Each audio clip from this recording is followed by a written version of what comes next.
Bonjour and welcome to, you know what I'm going to say, my favourite time of the week, New Comic Book Day, where I review 5 of my top comics of the week. We're going to have a little look inside them as well, a little deep dive on them.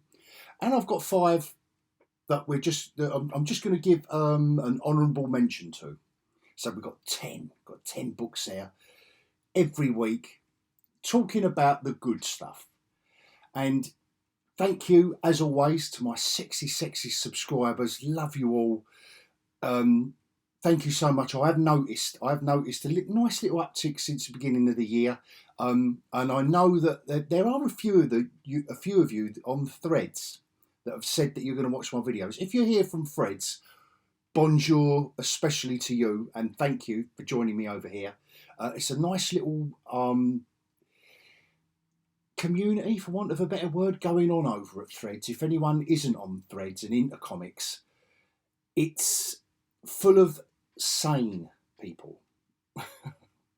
Because we all know what social media can get like. But I'm really enjoying those of you that I'm kind of interacting with over on Threads. It's all good stuff and it's all positive. There are plenty of naysayers out there that are highlighting the one or two, you know, the word, they highlight the worst comic every now and again. And yes, there's always going to be crap comics. That's also why I do a little whinge of the week. I've got a little one this week, and you will be surprised to find out what it is, to be fair. Bearing in mind what my favourite characters are, if you followed me for any while, for any length of time. So yes, so thank you to all my subscribers, either old or new, welcome. And even if you're just watching this video, you're not subscribing, still love you, but not as much as those sexy subscribers. And please, let me know in the comments what you think, what I've missed out. I mean, I know a couple of you have said about X-Men. I know Peach Momoko's coming out shortly, in a month or so, with her kind of take on X-Men. I can't kind of wait for that. I just need that jumping on point, really. It's just seemed impenetrable to me.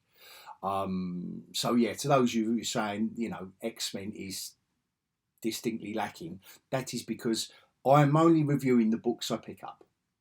If I pick up a dud, I might have a little whinge about it, but more often than not, I'll just leave it and not review it, because this is a happy place. Let's get on with it. And I'll give you my book of the week. I'll give you my book of the week, and I will also give you we'll do the cover of the week. A little bit of fun right at the end of the video, where I like to hark back to when these comics used to be on the spinner racks. Do you remember that? You might not be in my age bracket. Not many people are. We're all dying out. And then you only had pocket money for 1, maybe 2 comics, and it was all about the covers, weren't it? When you spun that round, we might have looked on the shelves, but it was all about the covers. Oh, can I only buy 1 comic or maybe 2? That's just a little bit of fun right at the end of the video. Anyway, let's get into it.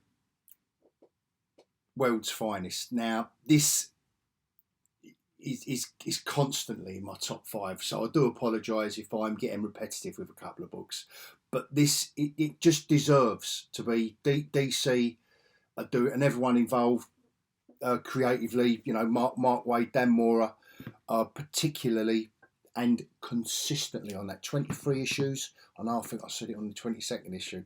They've been there all the while, and it shows. It's awesome. This has just been a great fun read. And I don't know why Lansing and Kelly as writers have got their detractors. I suppose every writer does. But I don't know why they come in for a lot of flack anything they kind of touch, really. Because I've really been enjoying this. And I know I've said it before, but with Kev Walker's art, it's reminded me, it's got that 2000, I know I've done my 2000 AD video this week. But it really does have I've said it before, it's got that sci-fi vibe, that quirkiness that 2000 AD used to have, but I'm really enjoying in that. And look, the film's brought to the characters. It's kind of got that. It's got that about it. So I'm really enjoying that. This was, I know, sorry guys, I'm a week late with this one, but I was waiting for the variant. Beautiful J. Lee cover. And the interiors, it's taken me a couple of issues to get used to it, because Della Torre's artwork on the first 4 was so supremely John Buscema in the 21st century that it was a bit like, oh well, anything, you know, a hard act to follow. Let's just say that.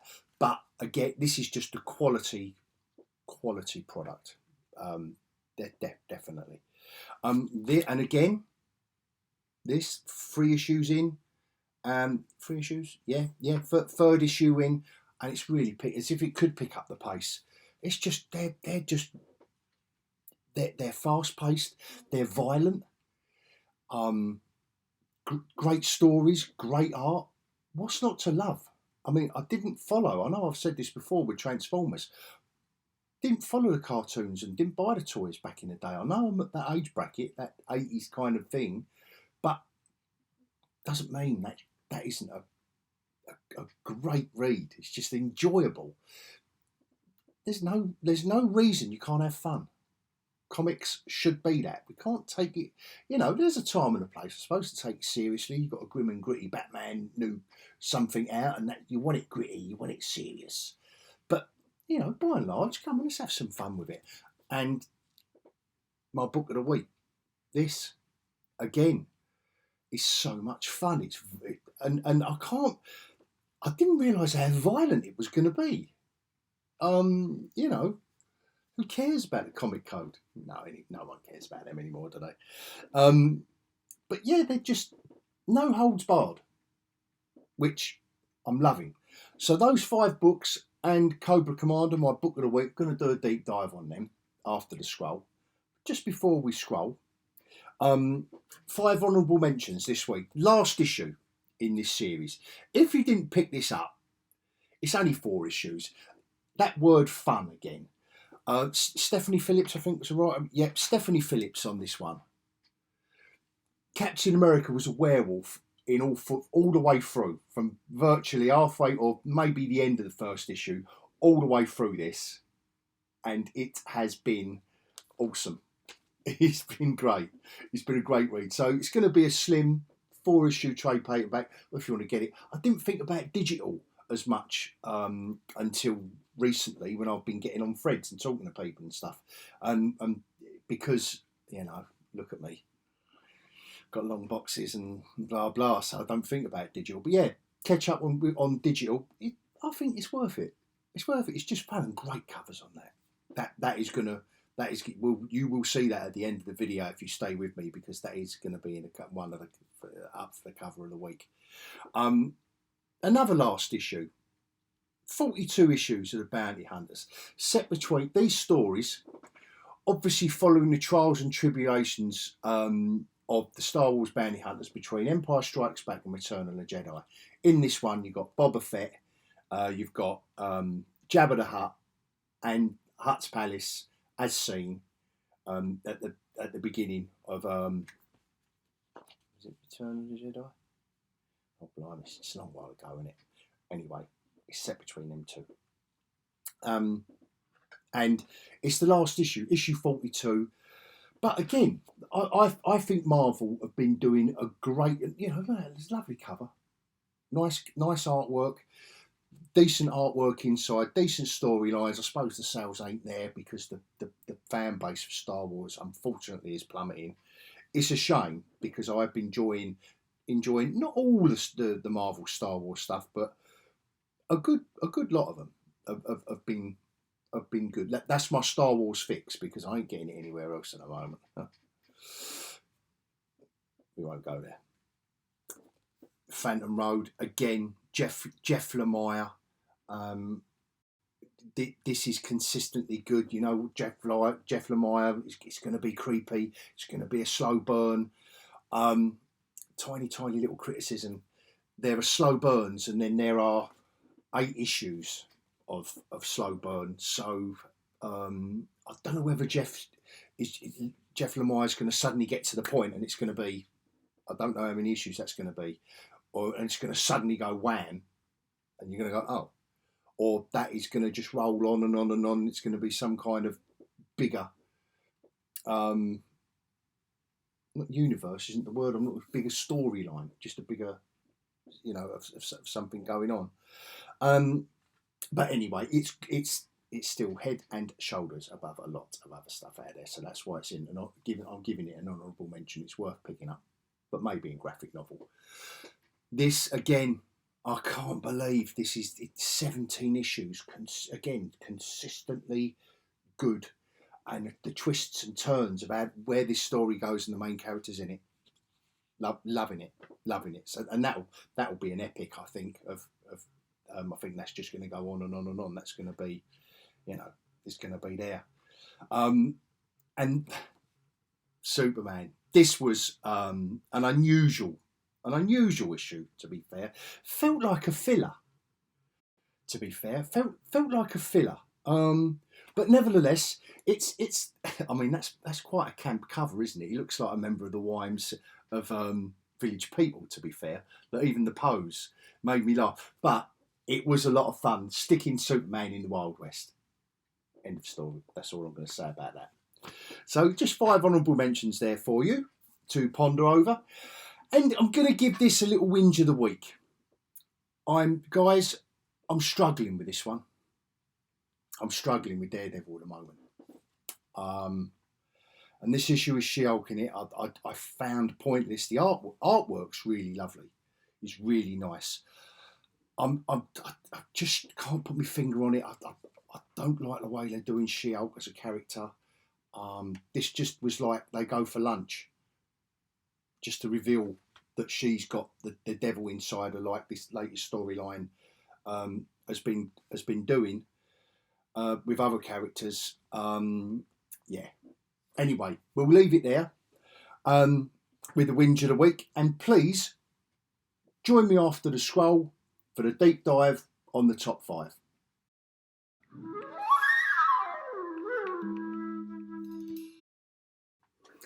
Right, let's get right into it.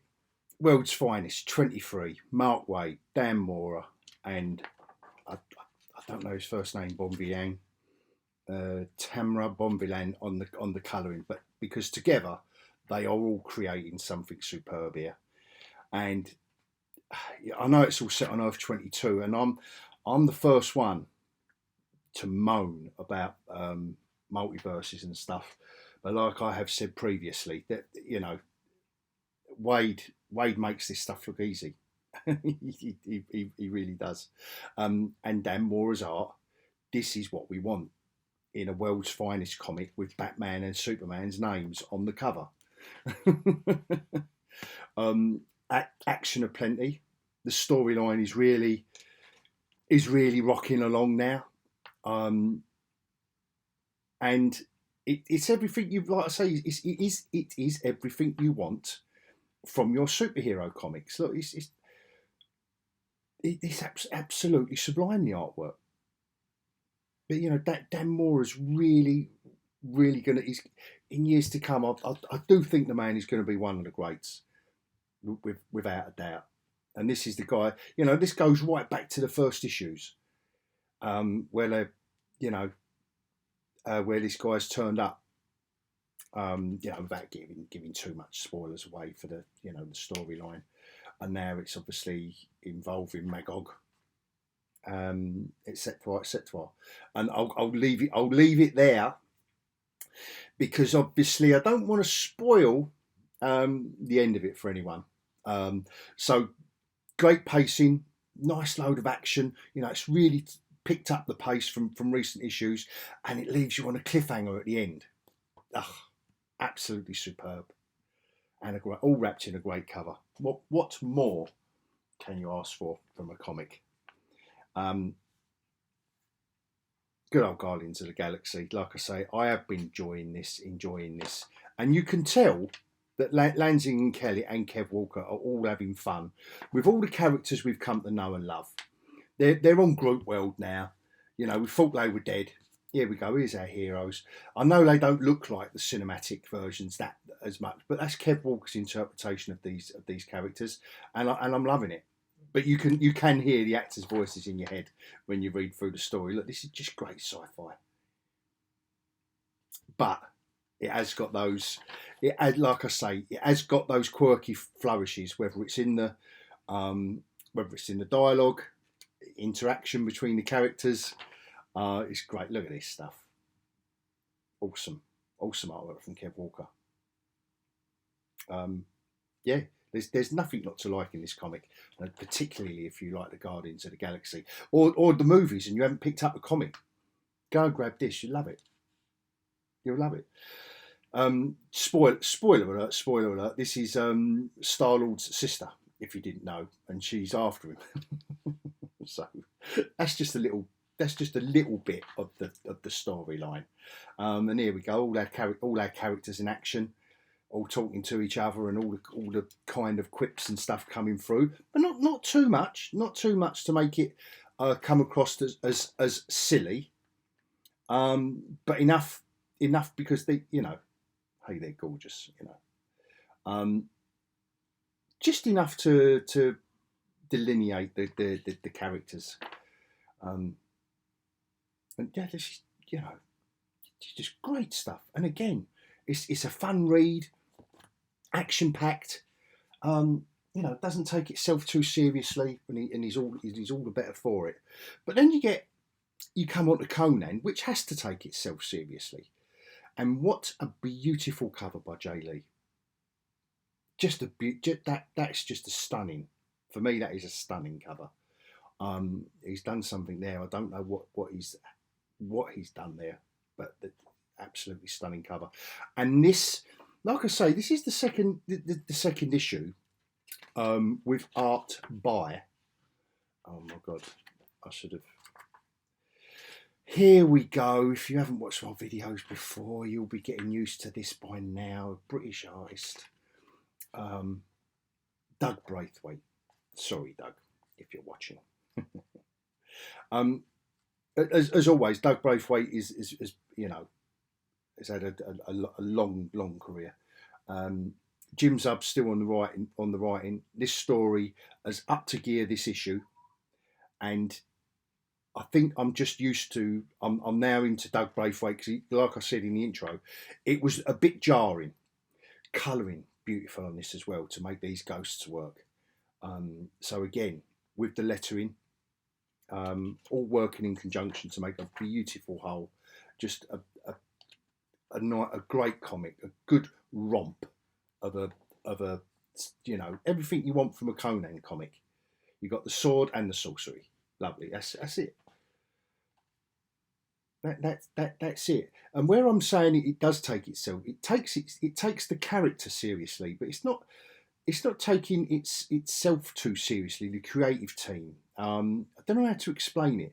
It's got to be serious, hasn't it? I mean, you don't want him like in Conan the Destroyer. Do you remember that Schwarzenegger second film where he just, oh my God, which predates what Disney are doing to Marvel. But anyway, that's a subject for another day. But this is how you want him. But they are enjoying themselves creating these storylines. Are they the most creatively original I've ever read of Conan? No, they're not. But they are very, very well done. Very well done. If you're not picking it up, haven't picked it up, then like these will make quite slim, nice graphic novels actually, because the first story arc was 4 issues, so that's the second issue of that story arc. And again, artwork. Now, nice Andy Kubert cover. But Chris Mooneyham, really channeling, and I think I said this with the first issue, really channeling Joe and Adam Kubert here. Even signs his signature as Joe Kubert used to do it. I don't know if we'll see. And this is something, another comic. But I hope I'm making myself I'm making myself clear. Again, it's taking the storylines and the characters seriously, but having fun with them. It's romping along these storylines. They are not letting up, as you can see.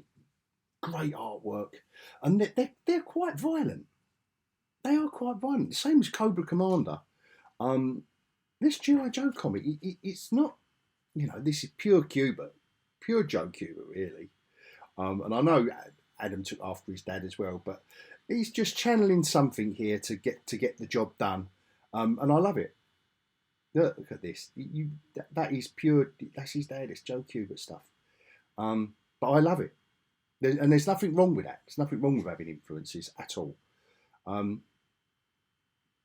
It's a great storyline, easy to follow. They're not making it convoluted. You know, there are consequences to what the villains are doing, etc., etc. Like I say, great action set pieces, great ideas. You know, just such a lot going on. But all good. Look at these. Look at that. For you know, just get on with it. Give us some action. Beautiful artwork. Job done. Love it. Yeah. So that is, and just pipped at the post. That one. Just pipped at the post by this bad boy, Cobra Commander. Here we go. And if, like I said about violence, this is, I know this was in the other Energon titles, just to give it a little preview, that he just, you know, Creek just turns up in this bar in the middle of nowhere, asking for a vehicle. And this guy leaves the bar, and he kind of, as these 2 pages illustrate, he gets his vehicle.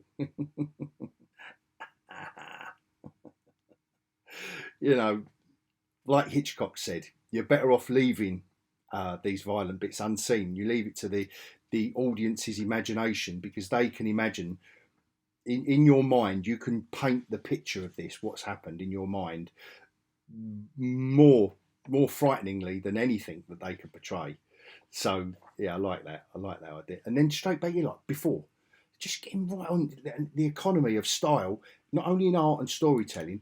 I'm really enjoying it. It's refreshing. They are really getting on with it without explaining every, you know, in big boxes of writing, just explaining everything. They're letting the characters explain, you know, where we are, what might have happened before.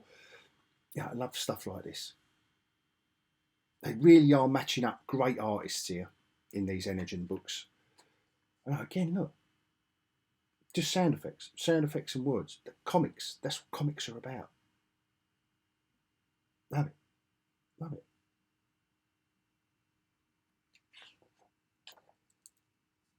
Yeah. Just, you know, why not? You know, it's now it's a pause in the action. You know, he's laying in bed and he's, you know, getting the energy from this or whatever it is. You know, this is the Cobra Commander. He's kind of like his origin, in a way. Great colouring job as well. It's simple, but sometimes, you know, that's all it requires. Love all this design work. You know, just making it nice and, you know, lovely reflection on the floor there. Look, just to give it. Other than that, you're just in a big empty room with, like, whoever that is, King Cobra, whatever he's called, or he has got his name, hasn't he? They're on Cobra La. Her name's Pythona. Yeah, just they're having, like I say, they're running with it, and they're unashamed, which I love. They're not shying away from the characters they've got here, the characters they've got the license to explore. You know, this is great artwork. The sense of scale of where they are on Cobra La and all these inventions, and you know, and I won't turn the page because if you buy the comic, you want the little cliffhanger at the end. So, guys, that is my book of the week, and it's up for cover of the week because I think that's quite an evocative. It's a little bit sci-fi in its execution. I like that as well. Good old Andy Kubert, who don't like a bit of that. And you know, I said about this Conan cover, that's got to be in there. But like I say, this is just a little bit of fun. If you only had one, like you only had enough pocket money when you was a kid for one comic, would it have been Superman from Village People? Would that make you pick up that comic? I've got to admit, I did really enjoy this Bounty Hunters. I don't think I've ever had a copy of Bounty Hunters in the cover of the week, But I love the artwork on this, and the fact that it reminded me of the old sci-fi pulp, the old pulp sci-fi magazines with these circles here and that art style. But you've got robots, Jabba the Hutt, Boba Fett, and Han Solo in carbonite. So there's not a lot not to love there. These covers have been, all 4 covers have been great by Ryan Brown. Captain America as a werewolf, that was she did. Stephanie Phillips really did go for it in that one, but it was good, guys. Honestly, it was good. Lots of fun again. And this I just thought I think that's quite a powerful Western themed. There has been a theme running throughout with the Guardians as a like a sci-fi Western kind of vibe going on. So what would we do? What would we do from here? Well, that's all right. But maybe the same old thing. So I'm gonna this one. Obviously, if you're not a Conan fan, I don't think that's gonna really make you. There's no violence. I mean, although she's virtually naked, there's no violence. You're not really buying Conan. You're buying it for the action. I still think that's a great cover. So is this, but there's not really a great deal going on, is there? To be fair, it's not a great deal. It is evocative though. I don't think the Superman's in the running, or the G.I.Joe. To be fair, they're great illustrations. Don't get me wrong, but they're quite static, aren't they? Just one character, one comic. Blah blah. I suppose it's my age, and I do remember the covers of the old pulp sci-fi stuff. So I suppose that's why that is still there. I do think it's between these 3. Maybe the Cobra Commander one is a bit static. There is plenty going on, but I think it might be a bit static once you've got to choose. Once you're down to what you've got to choose, and I've got to say it would have been out of these 2 for me if I'd have had pocket money enough for 2 comics on that old spinner. But if I only had enough pocket money for what I think it would have been, I think I would have gone for the sci-fi and the Star Wars factor, both combined. I think for me, that's a class act, and the artist is Jose Maria Casanovas. What a glamorous name, Jose Maria Casanovas. Beautiful. And that is my cover of the week, guys. As always, thank you if you're still here. And until next week, adios.